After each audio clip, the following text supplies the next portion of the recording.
Gentleman yields back. The chair recognizes Ms. Woolsey of California.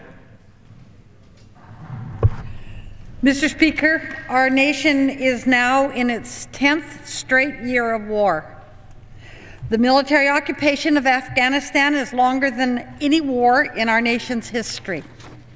An entire generation of young people, including my 3 grandchildren who came with me to visit Washington for the swearing-in, is growing up knowing nothing but a nation at war. This war is not a just and moral war. It is a moral abomination with devastating human costs.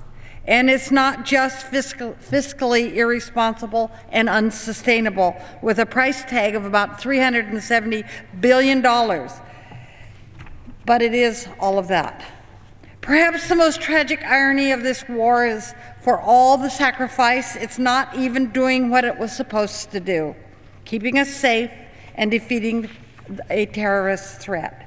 If Iraq and Afghanistan have proven anything to us, Mr. Speaker, it's that we need an entirely new national security model, one that emphasizes brains over brawn, one that uses soft power instead of hard, one that protects America by relying on the most honorable American values: love of freedom, desire for peace, moral leadership, and compassion for the people of the world.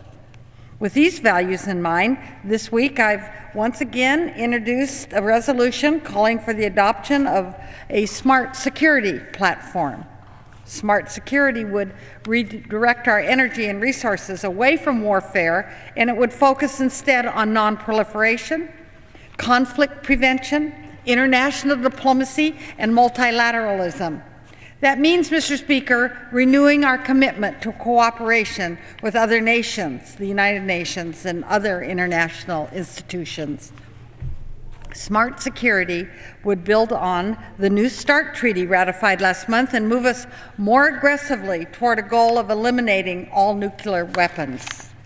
It would rearrange our budget priorities so we're no longer throwing billions of dollars at weapons systems designed for a different era, and instead invest in human capital around the world.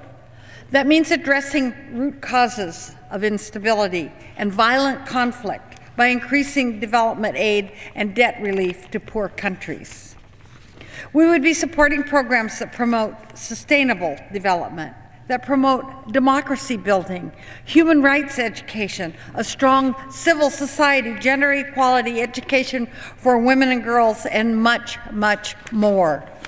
The quadrennial Diplomacy and Development Review recently completed at the State Department reaffirms the principles underlying smart security, calling for civilian power to lead the way in resolving conflict and reducing threats around the world, with diplomacy and development mutually reinforcing one another.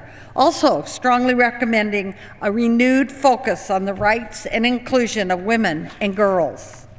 The bottom line, Mr. Speaker, is that might doesn't make right. The conventional wisdom of peace through strength does not work, especially in an era with the greatest threats we face being non-state actors. A national security based on occupation and conquest has been given a chance to work over the last decade, and it has failed miserably. What we need in Afghanistan is a civilian surge, not a military surge. For the security of the American and the Afghan people, we need to be humanitarian partners, not military occupiers. It's time, Mr. Speaker, to bring our troops home and implement smart security principles, and it's time that we do it now. I yield back. The gentleman yields back.